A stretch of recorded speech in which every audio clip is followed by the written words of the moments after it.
It is a playoff edition of the Locked On crossover. We have Locked On Packers. I'm Peter Bukowski, and from Locked On 49ers, Brian Peacock and Eric Crocker. Guys, we are here.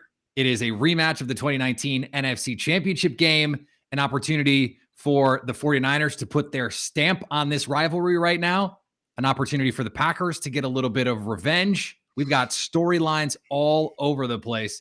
How are you guys doing? Pretty good. We're excited. Yeah, I mean,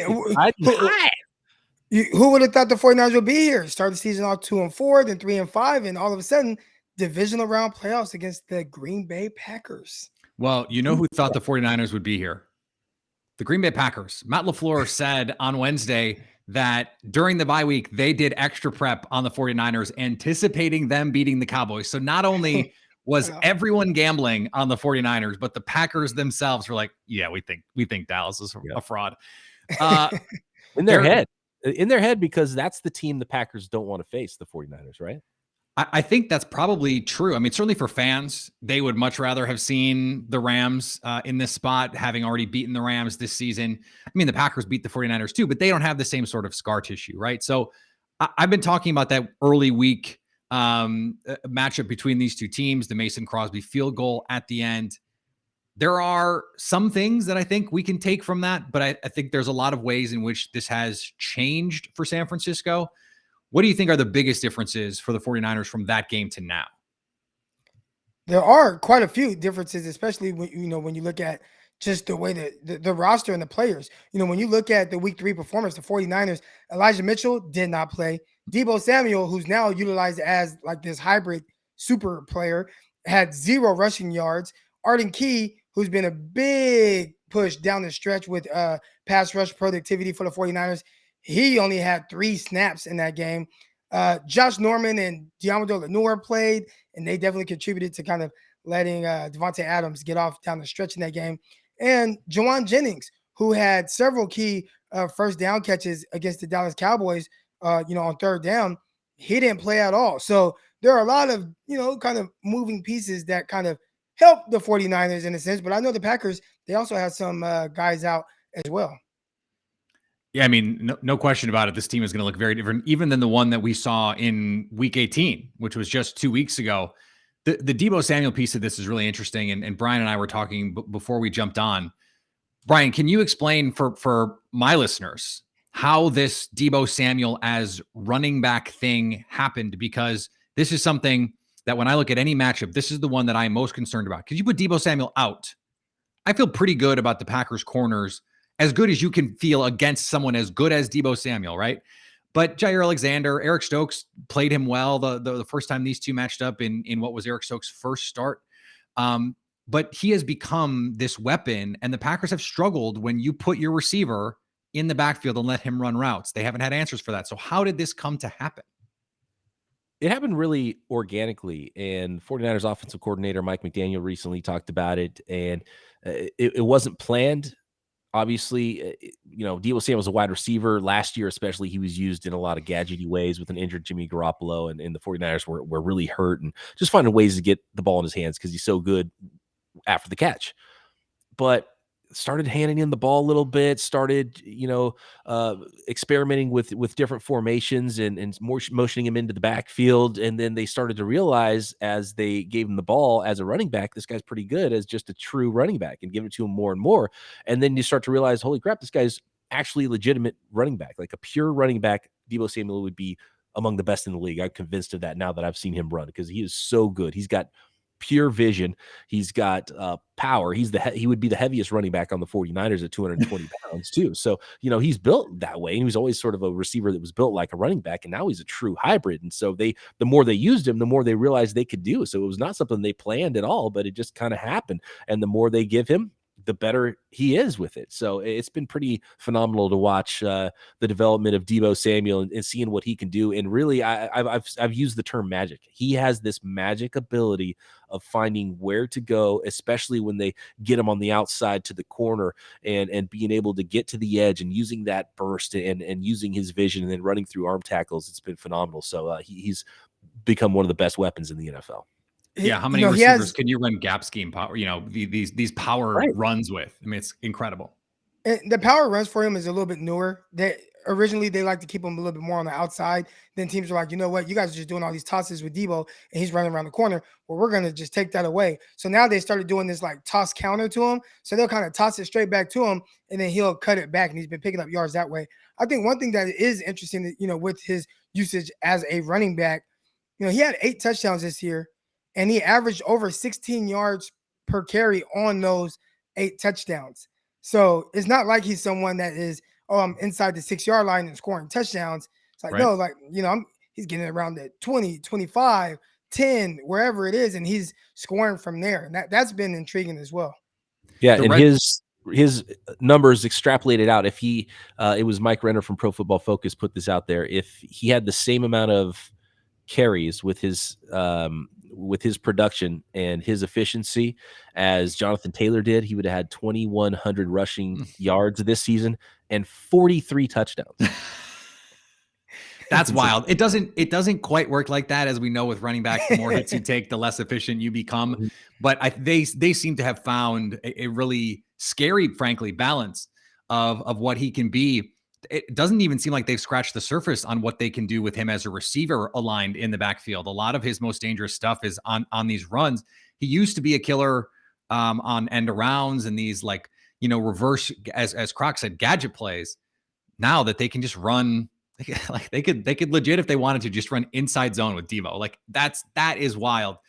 Croc, I want to ask you about the defense though, because this is a defense that they pressured the Cowboys into submission last week. And this was supposed to be a Cowboys offensive line that would be able to handle these 4-man pressures. And it's Dak Prescott who's able to process quickly pre and post snap. And they beguiled Dak with the coverage. No one seemed to be open. And they were getting pressure with 4 even in the second half when Nick Bosa was not out there. So how did that happen, that this group, you mentioned some of the names, it's not just the Eric Armsteads and Nick Bosa's of the world that's getting this done? Yeah, Arden Key. Gosh, I can't even think of the guy that came over from Houston Texans, what his name is, number 92. Charles Omenihu, yeah. Omenihu, Sixth round pick.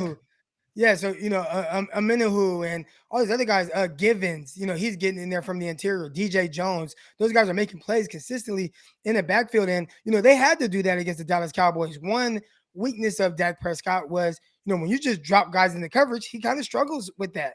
When you blitz him, he's one of the better quarterbacks in the league. So the 49ers said, you know what? We're not going to blitz him a whole lot. We have to get there with 4, and we have to figure it out. And, down the stretch, the 49ers pass rush has been terrific, and it continued against the Dallas Cowboys. I think one thing that kind of caught me off guard a little bit was just how much success some of these guys had. We talked about Omenihu, and I mean, there's several clips of him bullying Tyron Smith.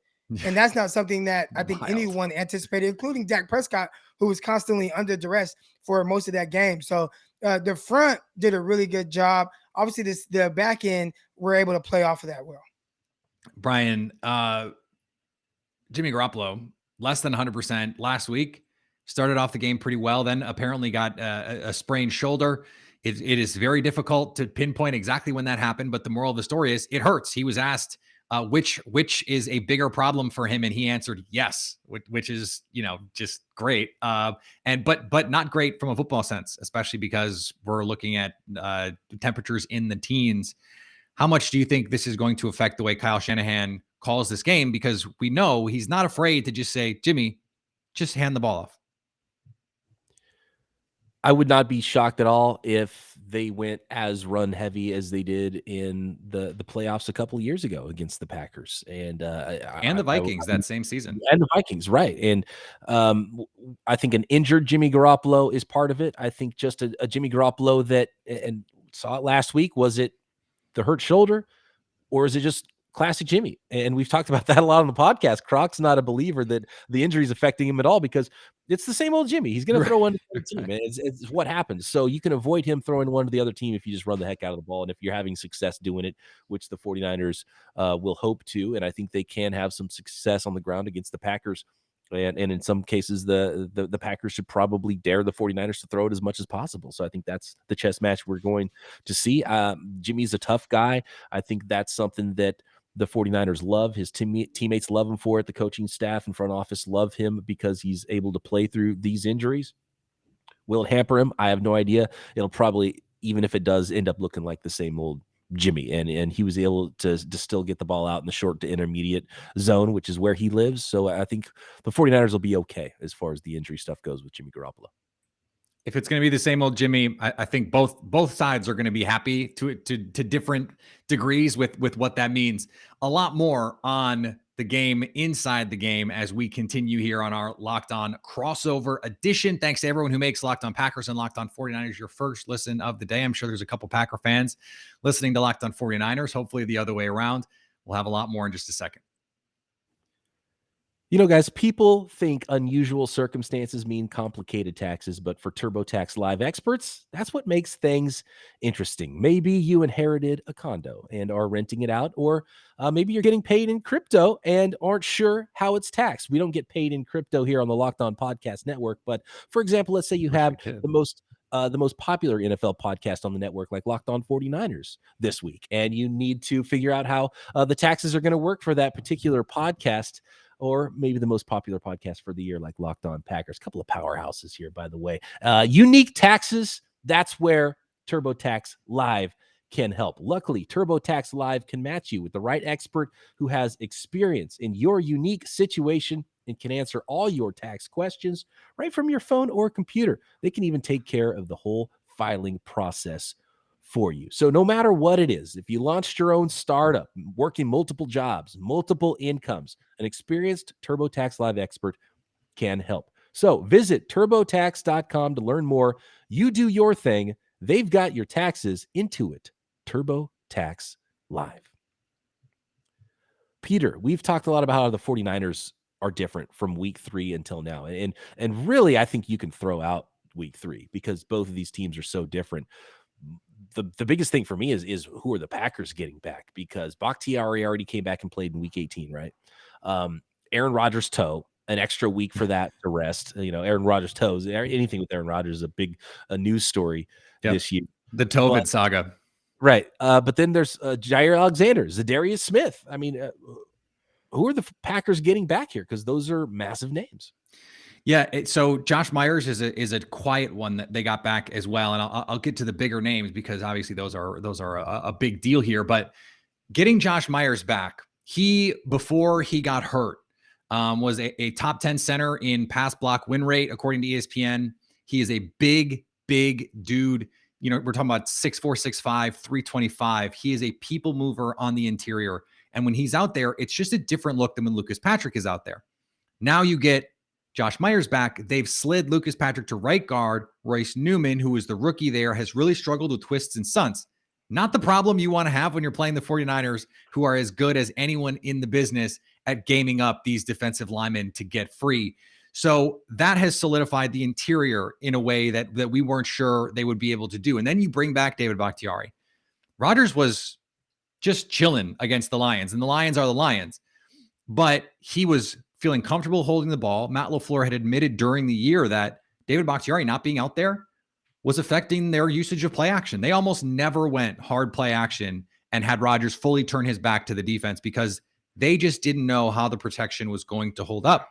In that week 3 game, it was Yash Nijman, their third string left tackle, who played decent ball against Nick Bosa, but they went a lot of empty. It was a lot of quick game. They had chip releases all over the field.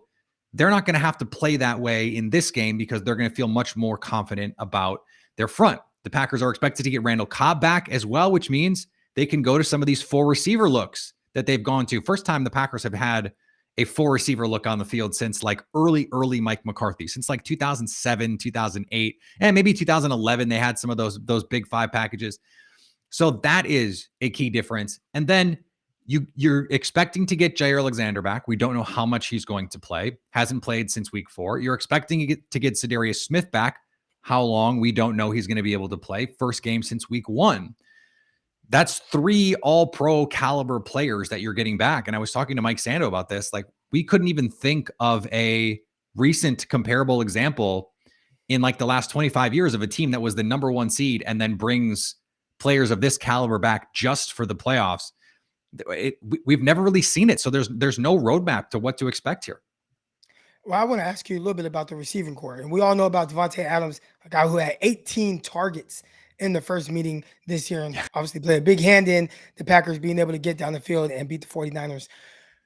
when you look at this receiving core right now, you have guys. You talked about Cobb coming back, but I think the unsung heroes and who it might have to be for the Packers to be able to come up with a win here, Valdez-Scantling and Lazard. So talk to us a little bit about those guys and maybe how they progress throughout this year, playing second and third fiddle to Davante Adams. So the really interesting thing about this Packers offense is they do not have that superlative second receiver talent. They don't have the Adam Thielen to the Justin Jefferson. They don't have the Chris Godwin to the Mike Evans. But what they have is three players who are incredibly complementary to what Davante Adams is and does. Because you can line up Davante anywhere, right? Put him in the slot, put him out wide, he's going to win. Allen Lazard is someone that you can treat like a tight end. He can play H-back. They run tosses with him as the lead blocker. He is excellent on receiver screens. They run that RPO with either a 2x1 or a 3x1 stack and throw to his side because he can eliminate a defender to that side. Plus, as a possession receiver, and then they go against tendency as they did against the Rams in the postseason last year. Now it's play action. He's running a post in behind, and there's no one out there. MVS is the deep threat, and he changes the geometry of their offense. When he's played this season, they score 30 points. That's it. When he plays, they score 30, except for the one game Aaron Rodgers was coming back off of COVID and didn't practice all week. Other than that, when he plays, they score 30. Now, he didn't practice on Thursday. We'll see, or on Wednesday, we'll see what his status is. Thursday, Friday, he had a back injury against the Lions. We think they're just being cautious there. And then you add in Randall Cobb, the slot guy. So if it's not Davante Adams in the slot, it's Randall Cobb in the slot. And the Matt LaFleur offense, much like the Kyle Shanahan offense, what you need is guys to play roles. You don't necessarily need that top-end talent. And we've seen Kyle Shanahan get the most out of guys that are not super talented. And then we've seen what it looks like when you have a Deebo Samuel. It's the same with the Packers. You can get Davante Adams to do anything. And then when you have these guys who fit very specific boxes, and so many of them that fit different boxes, it makes your offense really, really multiple. We get a lot of questions on Locked On 49ers this week about how do you stop Aaron Rodgers? How do you stop Davante Adams? And our answer has kind of been, you don't stop them. They're going to get theirs.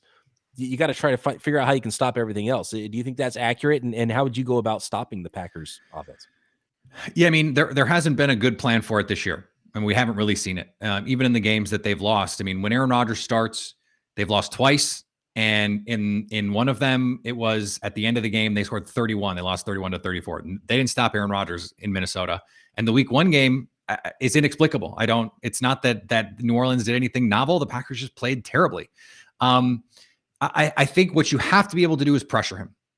And you have to be able to pressure with 4 because if you bring extra bodies, he's going to dice you up. Now, what's interesting about what the 49ers have tried over the years is they have said, we don't fear Aaron Rodgers. We're going to play single high. We're going to bring the safety down in the box, and we're going to focus on stopping the run because we think if we can do that, we can make you one-dimensional, and you can't block us, and you're not going to be able to get the ball down the field. And the Packers have said, bet. And lately, it's these 3-step transition goes, Davante Adams on the outside. It is slot fades to Allen Lazard, and but it's basically quick game. And they're still able to push the ball down the field, but taking advantage of the fact that there's this single high safety. So it becomes really difficult. The teams that have had the most success against Green Bay have played too high because the Packers have not been able to run the ball effectively enough this season to get teams out of those too high looks. The problem with that, though, is when teams do that, like the Rams did that, the Packers have answers now with the passing game, the short passing game, the RPOs, the receiver screens, the underneath Davante Adams, just like a 6-yard stop route when the corner is 8 yards off. All the stuff that Troy Aikman was begging the Cowboys to do with CeeDee Lamb, the Packers do with Davante Adams to get him the ball in space. And so that's what makes them so difficult to stop. You have to be physical with the receivers to throw off the timing, and you have to be disciplined because they're gonna mess with, I almost said a different word, your eyes, just like Kyle Shanahan, and they're gonna show you looks off the look. Hey, we've been running this all year. Now watch this. And that's what makes it so tough. There was one team that had some level of success, at least kind of slowing down Davante Adams, and it was the Baltimore Ravens. What did they do differently than anyone else has been able to do throughout this year? They put 3 guys on him. I mean, seriously, they had a package that they called Bulldog 17, and they had a guy jamming him and a safety over the top every play. And some plays, he was out there like a punt gunner, where there was a slot corner shaded to his side. And they did it in the red zone, and he scored on it anyway. They had two guys like it was a punt on him, and he beat the guy across his face inside, cut back outside, and is wide open for a touchdown. It just, unless you're going to dedicate that many bodies to it, good luck. But that's what the Ravens did. It is two all day. It's a safety to that side all day. We're pressing you, and we're going to have cloud coverage to your side, and we're just going to bet that you can't do enough on the opposite. And by the way, the Packers scored 30 in that game too. Looking at the run defense numbers, the Packers are somewhere south of average against the run. And obviously south of the Mendoza line. That is key. If the 49ers can win this game, they're going to run the ball well. So where is your mind at there? How well do you think that is going to go for the Packers? Can they stop the run enough to get their offense back on the field? Because when it comes to stopping Aaron Rodgers, when it comes to stopping Davante Adams, the best way is to have their butts firmly on the Green Bay sideline bench. Coincidentally, the funny thing about that is I have been saying for this is like my third year now of that the Packers offense is their best run defense. And the Chiefs in the Super Bowl couldn't stop the 49ers run game either. But Patrick Mahomes in the fourth quarter was en fuego, and they scored enough that all of a sudden now the 49ers feel like they have to throw the ball. And so the issue in the NFC Championship game 2 years ago was not just that the run defense was historically terribly awful, and it was. It was that the offense couldn't do anything to make them feel like they needed to press a little bit more. I don't think Robert Saleh and that defense really feared that 2019 Packers offense. That offense has changed a lot since then. And we saw it last year on a short week on a Thursday night. The Packers had all kinds of counters that the 49ers were not ready for. And Davante Adams made a couple plays, and Aaron Jones was all over the field.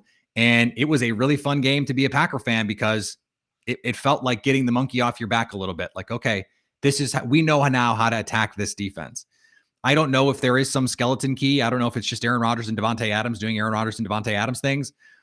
But to be able to slow down the run game, I think you have to be able to score and dare the 49ers to stick with the run game if it's 17-10, if it's 21-17 late in the game. Are you going to keep running the ball, or are you going to feel like you need to throw with Jimmy G? I think that's the way that the Packers play their best run defense. And also, this is just not a team that has lost games this year because they couldn't do anything in the run game. 2019 and even to a degree 2020, that was the case, where they would just have these meltdown games. I mean, Dalvin Cook just scored again in 2020. I mean, I think he had 4 or 5 touchdowns in that game. They couldn't tackle him, and they weren't fitting the run. This is the second best tackling team this year by PFF. In the 2 games they most struggled to stop the run, Baltimore and Cleveland, it's uncommon opponents. It's kind of weird schemes in the case of Baltimore, and they didn't tackle well. So they have to be able to tackle well in this game as well. All right, a lot more to come on our crossover edition. Today's episode brought to you by Bet Online. Bet Online would like to wish you a happy betting New Year as we continue to march through the playoffs and beyond. Maybe for one of these teams, beyond into the Super Bowl. Bet Online remains the #1 spot for all your best sports wagering action for 2022. New year, new updated desktop and mobile website. So sign up today and get a 50% welcome bonus on your first deposit. Just use the promo code LOCKEDON to get started. That's right. They'll just give you money. A sports book just giving you money. Amazing. From football, basketball, hockey, boxing, UFC, right down to your favorite Las Vegas casino games. Don't wait to take advantage of all the amazing offers for 2022. Bet Online, the fastest and easiest way to wager on all your favorite sports. Bet Online, where the game starts. All right, guys, this is it. Moment of truth. Before we get to full-on previews, Croc, let's start with you. What is the one thing, if you're the 49ers, you go, okay, if they do this thing, the 49ers win? Don't turn the ball over. I mean, that's really been the recipe. If you look at games the 49ers lost in even the Packers game, right? That came down to a last-second field goal. I don't believe the Packers turned the ball over one time, but it was the 49ers gifting the Packers good field position multiple times in that game. You can't do that against this team, like you said, that scores a lot of points consistently. It has Aaron Rodgers and Davante Adams and all those guys. And even with that, they were able to be up with 37 seconds left and no timeout. So I look at it, and really that's kind of been our recipe for most of this year. If the 49ers can find out or figure out a way to not shoot themselves in the foot, what they have done in a lot of games, and they tried to do it against Dallas as well. If they can limit that, then I believe that like the 49ers top to bottom are extremely talented. And they play so well on both sides of the ball. Their DVOA, I mean, they're like top 5 in both offense and defense. Like they play well, but once they start turning the ball over, things get a little weird. So they take care of the ball, 49ers will win. Brian, what do we got? Yeah, I knew Croc was going to say that. And there's all the stats about, when Jimmy G doesn't throw an interception, the 49ers are undefeated. Don't throw the ball to the other team is so key. And I think game script is such a big part of that. So running the ball well, not making the Packers one-dimensional while the 49ers are not one-dimensional, I think is so important. So Jimmy doesn't have to chuck the ball up, and have Darnell Savage come across the field and pick him off and make some amazing play, So that's where the 49ers need to get. They need to have the scoreboard in their favor, and it all starts with running the ball. And the 49ers have the ability to do exactly what they need to win this game.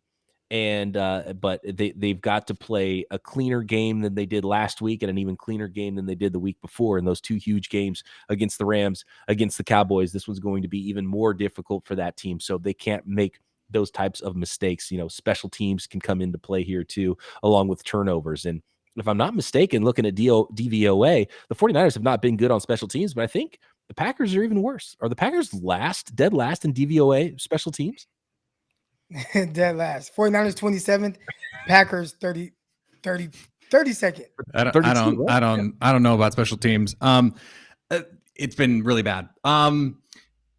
If the Packers start fast, I think they win this game because they look, the 49ers came back 17 down against Green Bay the first time. They came back from 17 down against the Rams, 3 weeks ago, whenever that was. We know that they can score in bunches, but I just find it hard to believe that if Green Bay, if it's halftime and it's 21-10 and it's 5 degrees, how is that going to play with San Francisco? Now, look, this is a really good team, a really tough team. I don't expect the Packers to be up 2 scores for like long stretches of this game. But if you go back and look at the last 2 divisional rounds, that's exactly what has happened. The Packers had a 2-score lead against the Rams last year. They had a 3-score lead against the Seattle Seahawks at halftime of the divisional round 2 years ago. So they have historically in these games under Matt LaFleur and Aaron Rodgers come out playing well. That means on both sides of the ball, 13 total points allowed in the last 2 divisional rounds for this defense, even in seasons where the defense last year even was not as good as it was this year. So I think starting fast is the key for Green Bay. And I think the Packers are going to win this game. I have not landed on a score yet, but I think the Packers win. I also do think that 6 is probably going to be a little rich for me on the gambling lines. I've seen it at 5.5 or 6. Most places it was 5.5 last time I checked at Bet Online. 6 is definitely too much. I got it at 4.5 somewhere else and feel much better about that than I do about 6. Croc, what about you? Well, first I want to ask you, you talked about starting fast, and we've talked about a lot about the offense. Do you think that the weather could potentially, slow the Packers down a little bit with some of the things that they want to do? And if that happens, does that play into the 49ers' hands with the style that they play? It isn't a concern for me because Rodgers has so much success recently in these cold weather games that it hasn't bothered them. And in the elements, even they throw the ball around. Look, go back to the Titans game last year in December, the snow game, put up 40 in that game. It just, for whatever reason, and it was a feels like single digit number on Wednesday at practice. They're practicing outside. Like they are preparing for this. And so I don't see it being a huge problem for them. If anything, it means more AJ Dillon, which is, Fred Warner, bring your pads, my guy. As far as how I feel about this game and the final score, I have a lot of faith in the 49ers if they don't turn the ball over. Just with they're extremely well coached, really on both sides of the ball. They've gotten by with the secondary that has been, fairly regular, and they've gotten better at some of the rookies, and they've gotten Mosley back, and obviously like they have two good safeties, and all the linebackers are back. The D line, as long as Bosa is there, I look at this game and I say I like the 49ers because I believe the 49ers can make it a game where they force the Packers to play their style of football. And if that's the case, I have the 49ers 27-24. I think the weather could be a factor in keeping the score down in this game. Although, Peter, you did mention that the Packers can still put up numbers, but I think it just, especially if there's snow on the ground. I don't know what the forecast looks like. I think I saw 50% chance of snow. That cold, you're probably not going to get a lot of snow, but yeah. Right. Yeah. And if there does snow, maybe it raises the temperature a little bit, I think, which would be better for the 49ers, to be honest with you, if there was some snow on the ground. But it's one of those games where for a Packers game, I'd probably take the under. I think 6 points is too much. I think it's going to be a close game, but the Packers are favored for a reason. I think they're going to be ready for the cold more than the 49ers are, but the 49ers should be able to play their brand of football in this game. And that's what's going to be fascinating is who makes the big play? How does the oblong ball bounce funny, and who does it bounce to? And I think that's what's going to turn out to be the deciding factor in this game. Both teams are in much better spots than they were earlier on in the season in week 3 when they played, but it definitely skews in the Packers' favor because of the rest that they've had, and 49ers coming on a short week after a long season. Their quarterback. Is this 5 road games in 8 games? Something like that? I believe so. Yeah. And they're most important players. Their 2 best defensive players and their quarterback are banged up coming into the week. And it's a short week with one less day to get ready. And the Packers have a long week and get to play at home. So the 49ers short week also travel. So those things really, really are in the Packers' favor. So if I was predicting a straight up winner, I would have to pick the Packers by 3 points. But that means I'm taking those 6 points on the Vegas lines for the 49ers in this one. So everyone picking the 49ers to cover, but 2 people picking the Packers to win. I think that makes sense for a game between 2 rivals. That's what this is. I'm pumped that the 90s Packers 49ers rivalry is back. Let's go. And let's have a lot of fun this weekend, guys. This was great. Peter, one more question before we go. Is this a perfect swan song for Aaron Rodgers to go beat the 49ers, who are your childhood team that passed, and then go beat the Buccaneers, and then go beat another Hall of Famer in Tom Brady and the Bucs and go win a Super Bowl? Does he just walk off at that point? It's as storybook as it could be, and there's a non-zero chance. I think there's like a 20% chance that if they win the Super Bowl, I'm done. I think there's a chance at that. Now they'd have to work out some money things. He would be leaving the Packers with a major hole, and maybe that's just a final like, hey, this was great, but we know that there was some tension there in the offseason to just be like, okay, we won the Super Bowl. Now see how it goes when I'm not there. That's in play. But no, I think you're right. I think it could be the perfect chance for him to just say, I've accomplished everything I wanted to accomplish. I wanted to win more Super Bowls than Brett Favre. I wanted to win as many as Peyton Manning. I'm probably not going to get to 6 or 7 like Tom Brady. So this is it. And then Jordan Love, this is your team now. I don't think that's out of the question by any means. But most people around Packerland do not want that to happen for sure. I'm sure 49ers fans would love for that to happen. But minus I'm sure they'd much rather win. I'm sure you'd trade the win for Rodgers playing one more year, right? Absolutely. Yeah. That and maybe even knock him into the AFC. That'd be right. Go play for the Broncos. Go play for the Steelers. Please stop bothering us in Green Bay. Yes, I'm with you. I understand that idea. We're going to be a great game. We'll be back on our feeds on Monday to break this all down. And I believe you'll probably talk to both of us if you are listeners, long time or short time on our feeds on Friday as well.